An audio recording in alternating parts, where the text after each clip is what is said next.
하나님께서 우리의 모든 것을 감찰하시고 통촉하시고 안아주시고 받아주시는 줄 믿습니다. 오늘 하나님의 말씀은 요한일서 5장 4절, 제목은 하나님의 영광에 감동하세요 라는 제목으로 함께 우리가 말씀을 봉독하고 나누겠습니다. 무릇 하나님께로부터 난 자마다 세상을 이기느니라. 세상을 이기는 승리는 이것이니 우리의 믿음이니라. 아멘. 믿는 자에게 하나님은 승리를 약속해 주십니다. 승리의 주인공은 하나님이시기 때문입니다. 그리고 이기는 권세가 하나님께로부터 나오기 때문입니다. 믿는 자는 하나님이 함께 하시지 않는 것에 대하여, 그리고 하나님의 기뻐하시지 않는 것에 대하여 승리할 수 없습니다. 그러나 때로는 신자라고 할지라도 하나님 없이 이룬 성공이나 지위에 기뻐하는 사람들이 있습니다. 하나님 없이 이룬 성공을 기뻐하려면 우리는 반드시 하나님의 반대편에 설 경우가 대부분일 것입니다. 세상의 편, 세상의 방법, 세상의 목적이 우리를 이끌어 갔을 때, 우리가 거기에 휩쓸려 갔을 때 우리는 하나님께서 함께 하시지 않는 일에 집중하며 우리의 마음을 빼앗깁니다. 그러다가 문득 어느 날 우리는 세상에서 승리한 듯 보이지만, 좀 얻은 듯 보이지만 하나님 안에서는 철저히 존재감을 잃은 자신을 발견하게 됩니다. 아, 내가 이긴 것이 아니었구나. 내가 얻은 것이 아니었구나. 그러나 반대로 하나님 안에 있는 사람은 세상에서의 실패와 낙심이 하늘나라에서는 의와 승리로 변화되는 것을 많이 보게 됩니다. 우리가 겉으로는 망하게 된 것 같고 후패한 것 같아 보이지만 내면에 샘솟는 기쁨과 능력이 생기는 이유는 우리 대신에 패배와 절망, 그리고 죄와 죽음이 주는 모든 권세를 당당하게 받아내시고 이기신 예수 그리스도 때문입니다. 그래서 믿는 자들이 가지고 있는 그 승리감, 승리는 어찌 보면 세상에서의 패배를 경험한 사람만이 감격하며 누릴 수 있는 특권입니다. 예수 그리스도로 말미암아 이기는 경험을 한 사람들은 주님 없이 패배한 기억이 있는 사람들입니다. 세상에서 하나님 없이 성공을 계속해서 이루는 사람들은 하나님 안에서의 승리가 무엇인지 알 필요도 없고 알려고 하지도 않습니다. 그러나 세상에서 하나님 없이 실패해 본 사람들은 하나님과 동행하며 주님의 도우심에 의지하여 세상을 이긴다는 것이 무엇인지를 잘 알게 됩니다. 그래서 그들은 주님을 필요로 하고 의지하는 삶을 살 수밖에 없습니다. 이 믿음 안에서의 승리와 패배에 대한, 인생에 대한 교훈을 얻게 되면 우리는 자기가 얼마나 조그마하고 보잘것없는 존재인가를 느끼게 되고, 그 순간 우리 앞에 주님은 서 계십니다. 시편 11편 1절로 4절에 다윗은 내가 여호와께 피하였거늘 너희가 내 영혼에게 새같이 내 산으로 도망하라 함은 어찌민가. 악인이 활을 당기고 화살을 시위에 먹이며 마음이 바른 자를 어두운 데서 쏘려 하는도다. 터가 무너지면 의인이 무엇을 하랴. 여호와께서는 그의 성전에 계시고 여호와의 보좌는 하늘에 있으며 그의 눈이 인생을 통촉하시고 그의 안목이 그들을 감찰하시도다. 아멘. 이 시편 11편은 다윗이 공경에 처했을 때 부르는 찬송입니다. 사울의 핍박일 수도 있었고 압살롬의 반역일 수도 있습니다. 그러나 확실한 것은 다윗 스스로가 공격과 박해를 당해서 너무나 엄청난 고통을 당하고 있는 때였으면 분명합니다. 그래서 다윗은 이 시절 얼마나 자신이 절망 중에 있었는가를 말하고 있습니다. 그러나 이때 그의 친구들은 다윗에게 새처럼 산으로 도망하라고 말합니다. 내가 여호와께 피하였거늘 너희가 내 영혼더러 새같이 내 산으로 도망하라 함은 어찌민고. 세상과 세상에 속한 사람들은 자꾸 우리를 하나님이 안 계신 곳으로 도망하라 권면합니다. 하나님이 없는 곳으로 피하라고 우리에게 권면합니다. 더 높은 곳, 더 어두운 곳으로 숨으라고 우리에게 속삭입니다. 그러나 여호와께서 성전에 계시니 여호와의 보좌는 하늘에 있으며 그 눈이 인생을 통촉하시고 그 안목이 저희를 감찰하시도다. 이것이 다윗의 고백이었습니다. 사람은 일이 잘못되었을 때 그 잘못을 따집니다. 공경과 어려움의 원인을 남에게서 혹은 환경에서 찾으려고 합니다. 반면 하나님은 모든 상황에 옳게 행하십니다. 문제가 있을 때 잘못을 따지는 것이 중요한 것이 아니라 옳게 행하시는 하나님을 보는 것이 중요합니다. 오직 예수님을 믿는 믿음은 우리를 승리의 기쁨으로 인도했던 것을 깨달아야 합니다. 우리가 아직 연약할 때, 승리하지 못하였을 때, 그리고 아직까지 주님의 그 소원을 보지도 못했을 때 주님께서 우리와 함께 하셔서 우리를 이기게 하신 것을 기억해야 합니다. 하나님이 주시는 승리함에 감격하는 사람은 예수 그리스도 안에 있는 비밀을 간직한 사람입니다. 내가 왜 세상에 속하지 않는지, 어떻게 세상을 이길 수 있는지를 아는 사람입니다. 세상이 내 편이 될 때, 내가 세상 편이 될 때 우리는 하나님이 두려워집니다. 그러나 하나님이 우리 편이 되실 때, 우리가 하나님 편이 될 때 우리는 두려워할 대상이 아무도 없습니다. 그러므로 세상은 부러워하거나 두려운 대상이 아니라 이겨야 할 대상입니다. 세상은 하나님과 언제나 반대입니다. 세상은 우리를 하나님의 그 자리에서 하나님과 반대되는 자리로 옮겨가기를 원합니다. 하나님은 예수 그리스도의 성육하심, 고난받으심, 그리고 부활하심을 통하여 세상을 제압하셨고 이기셨습니다. 그리고 영원히 다스리실 것입니다. 우리가 정말 알아야 할 것은 인간은 스스로 존재하지 못한다는 것입니다.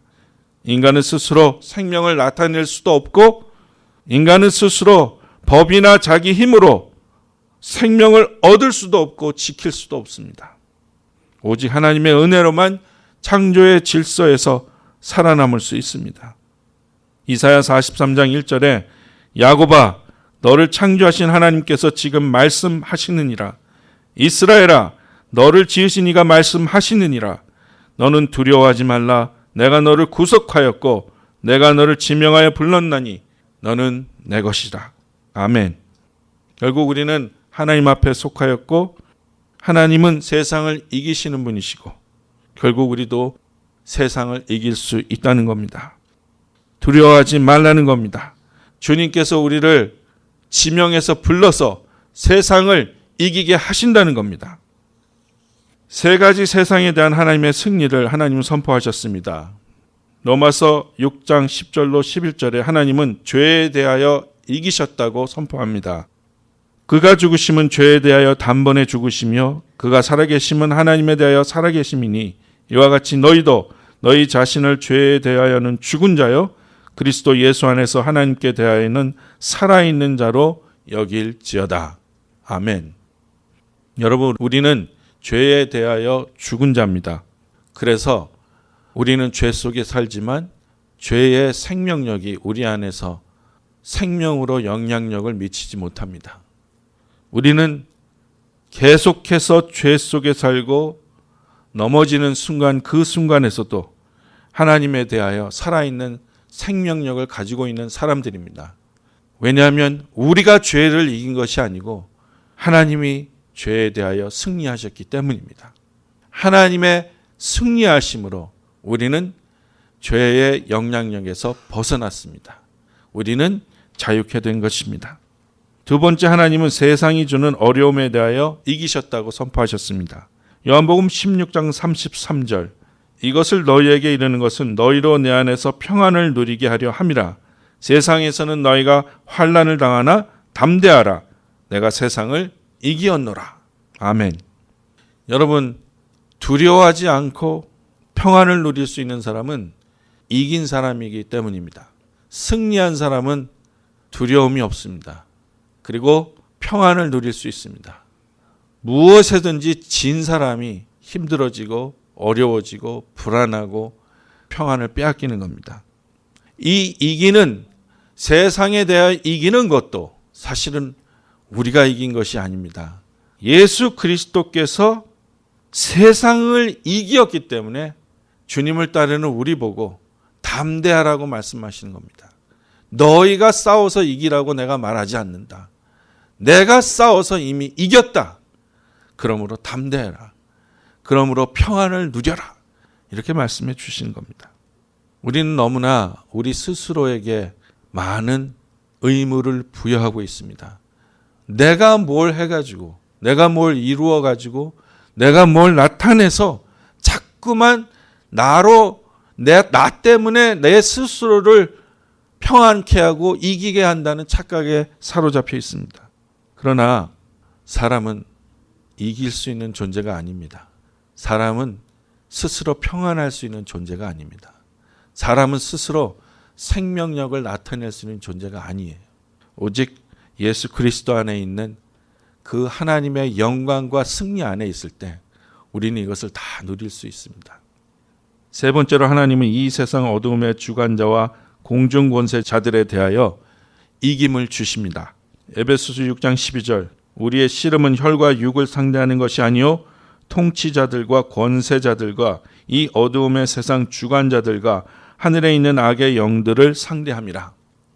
이것은 우리 지금 현대 기독교인들이 굉장히 많이 오해하고 있는 부분인데요.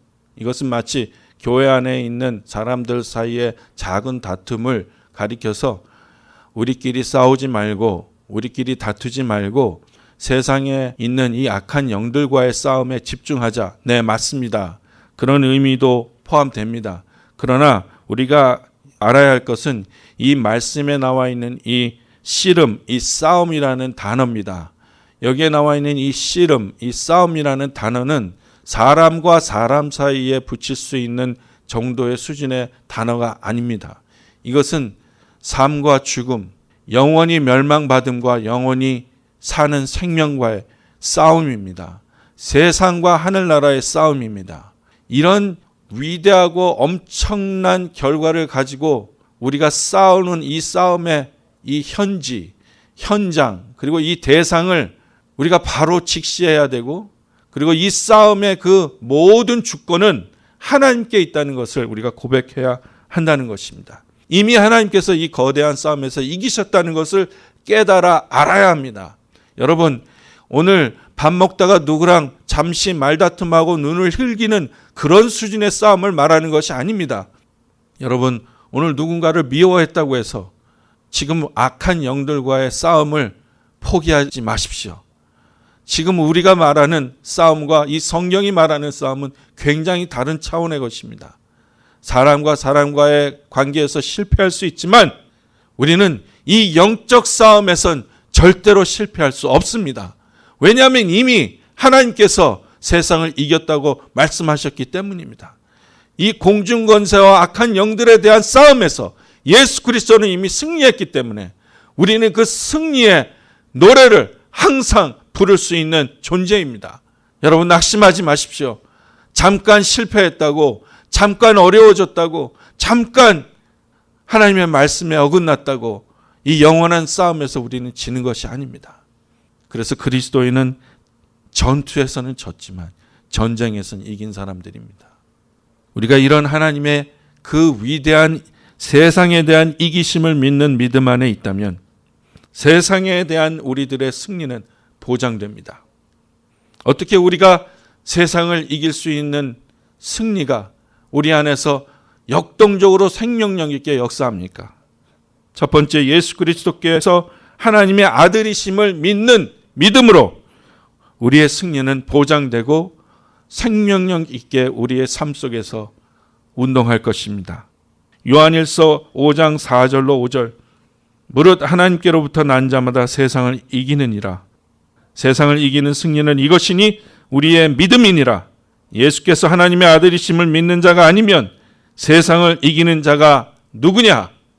예수께서 하나님의 아들이심을 믿는 자가 아니면 누가 세상을 이기겠느냐? 여러분, 마지막 때일수록 세상의 보이는 것에 사람들은 주목합니다. 패션, 음악, 예술, 건축 모두 보이는 눈을 위해서 자꾸 변해갑니다. 그러나 사실상 보이는 것은 보이지 않는 것들에 의해서 움직여지는 경우가 많습니다. 1920년대 에드워드 버네이즈라는 미국인은 처음으로 PR이란 말을 썼습니다.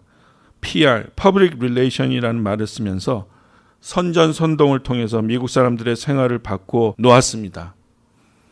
대중들은 이 사람이 어떤 선전선동수를 썼는지 모르고 그저 이 사람이 말하는 대로, 이 사람이 이끄는 대로 끌려갔습니다. 1929년 여성들에게 럭키 스트라이크 담배를 피우면 여성 해방운동에 참여하는 것이다라는 선전선동으로 이 에드워드 버네이즈는 5년 사이에 미국 여성 흡연 인구를 12% 높여놨습니다. 그 이유는 아메리칸 타바코 회사가 그에게 엄청난 돈을 지불했기 때문입니다.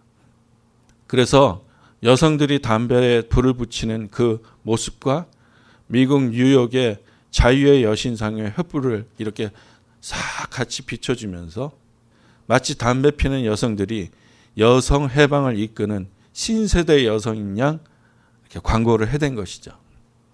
같은 1929년 어느 돼지고기 회사가 이 사람에게 전화를 해서 자기가 팔다 남은 베이컨과 소시지의 판매량을 늘려달라는 부탁을 했습니다. 그래서 이 사람이 쓴 선전선동술은 그 유명한 Third Party Authority라는, 여러분 이 Third Party Authority라는 선전선동술은 이겁니다.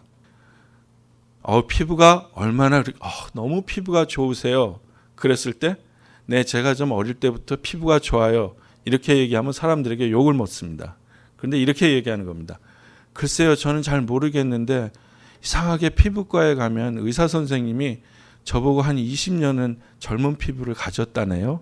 그러면 그 사람이 내가 얘기한 것이 아니고 피부과에 있는 의사 선생님이 한 말이기 때문에 훨씬 신뢰를 많이 하는 겁니다. 이게 그 유명한 Third Party Authority라는 선전선동술입니다. 그래서 이 사람이 쓴 선전선동술은 이겁니다. 어느 날 500명의 의사들에게 질문서를 보냅니다. 당신은 우리 미국 사람들이 공장이나 들에 나가서 일을 할 때 간단한 아침 식사가 좋다고 생각하십니까? 아니면 든든하게 먹고 나가 일을 하는 것이 좋다고 생각하십니까? 당연히 의사들의 대답은 든든하게 먹으라는 것이었습니다. 이 결과를 신문에 대서특필하면서 그날 신문지면 사이에 베이컨과 달걀, 햄과 소세지를 얹은 헬티 아메리칸 브렉퍼스트라는 돼지고기 회사에서 만든 전단지를 같이 끼워 넣었습니다. 4년 사이에 이 회사의 매출액은 800%를 웃도는 성장을 하게 되었고, 지금도 미국 사람들은 아메리칸 브렉퍼스트는 늘 베이컨이나 소세지 혹은 햄과 곁들여진 것이라고 생각합니다. 1920년대 전까지 미국 사람들의 아침 식사는 커피나 차와 빵 한 조각 혹은 오트밀이 대세였습니다. 베이컨이나 햄은 언제나 미국 사람들의 점심 식사에 나타나는 음식이었습니다. 지그문드 프로이드의 조카였던 이 에드워드 버네이즈는 104살까지 살면서 이런 식의 선전선동술로 약 400여 개가 넘는 회사와 단체들을 위하여 PR 활동을 했습니다. 그가 남긴 모든 전술과 정책들은 당시 젊은 세대들에게는 신선한 충격이었고, 아무런 비판 능력이 없는 대중들은 이 사람들이 원하는 대로 끌려갔습니다. 그는 대중을 우매하고 참을성 없는 존재로 여겼고, 자신이 가진 심리적 선전선동술을 통하여 미국인들을 이끌려 했던 사람이었습니다. 결국 이것은 포스트 모더니즘의 선전선동술을 낳았고, 지금 결국 우리 젊은 세대들은 더욱더 눈에 보이는 귀에 들리는 매스컴의 목소리나 Third Party Authority, 즉 제3의 잘 포장된 객관적인 목소리에 더 귀를 기울이고 있습니다. 그것이 바로 PR이라는 것입니다. 여러분, 우리가 자녀들 기를 때 너무 많이 깨닫죠. 부모님의 조언보다는 선생님의 조언을 자녀들은 훨씬 더 잘 듣습니다. 부모님이 말한 것보다는 교회 선생님이 얘기한 걸 더 잘 들어요. 부모님이 말한 것보다는 학원 선생님이 말한 것을 더 잘 들어요. 부모님이 말한 조언보다는 태권도 사범님이 말한 조언을 훨씬 더 잘 들어요. 그러나 이런 세상의 소리에 감동을 하는 한 우리 세대나 우리 자녀 세대는 하나님께 감동하는 일이 점점 작아질 수밖에 없습니다. 하나님이 영광을 받으시는 일, 하나님이 기뻐하시는 일, 하나님의 감동이 있는 일은 이미 하나님의 말씀에 다 나와 있습니다. 하지만 아침에 눈을 뜨고 매스컴의 소리를 먼저 듣는 우리 삶의 모습은 하나님께 감동할 수 없습니다. 이미 주님은 매일매일의 삶에서 우리에게 무엇이 진실인지, 무엇이 진리인지, 어떤 것들이 하나님이 원하시는 것인지를 계속해서 알려주셨습니다. 예수 그리스도가 하나님의 아들이신 것을 믿는 믿음으로, 그분의 말씀에 순종함으로 우리는 하나님 앞에 감동할 수 있습니다. 두 번째, 하나님의 이름을 의지하고 자랑함으로 우리는 하나님 앞에 감동할 수 있습니다. 시편 20편 7절, 어떤 사람은 병거, 어떤 사람은 말을 의지하나 우리는 여호와 우리 하나님의 이름을 자랑하리로다. 아멘. 1942년 히틀러는 자신의 가지고 있는 총 병력과 무기를 동원해서 1,000만 명을 동원하여 러시아를 침공하였고, 당시 일본 제국은 거의 모든 아시아 대륙과 호주를 향해서 공격을 하고 있었습니다. 하지만 이때 영국과 미국은 계속해서 전투에 지고 또 인력들을 잃어버리고 있었습니다. 그러나 이때 영국에서 약 1,000여 개의 기도 모임이 생겼습니다. 그래서 매일 밤 모여서 조국과 세계 평화를 위해서 기도했습니다. 그리고 이 소식이 전해지자 미국에서는 약 9,000여 개의 기도 모임이 미 각 전 지역에서 매일 모여지게 되었습니다. 계속해서 하나님의 이름을 부르면서 조국의 안전과 세계 평화를 위해서 사람들은 기도했습니다. 하나님의 이름을 부르는 사람은 두려움을 이길 수 있습니다. 하나님의 이름을 부르는 민족은 전쟁에서 승리할 수 있습니다. 주의 이름을 부르는 일에 우리는 감동이 되어야 합니다. 주의 이름을 부르는 일을 가장 우선순위에 한번 놓아보시기 바랍니다. 사람들에게 어떤 도움을 청하기 전에 주님 앞에 주님의 이름을 부르면서 간구하시기를 간절히 부탁드립니다. 하나님의 이름을 간구해 보세요. 하나님의 이름을 자랑해 보세요. 하나님의 이름에 소망이 있다고 외쳐보세요. 우리는 반드시 승리하는 삶을 누리게 될 것입니다. 어떤 사람은 병거, 어떤 사람은 말을 의지하나, 어떤 사람은 소망이 세상이 있다고, 어떤 사람은 답의 원인을 사람에게서 찾으려고 하지만 하나님의 자녀들의 소망은 아버지 하나님의 이름 안에 있습니다. 세 번째, 우리는 어떻게 하나님의 영광에 감동됩니까? 하나님의 교회로 말미암아 우리는 하나님의 영광에 감동하심을 받을 수 있습니다.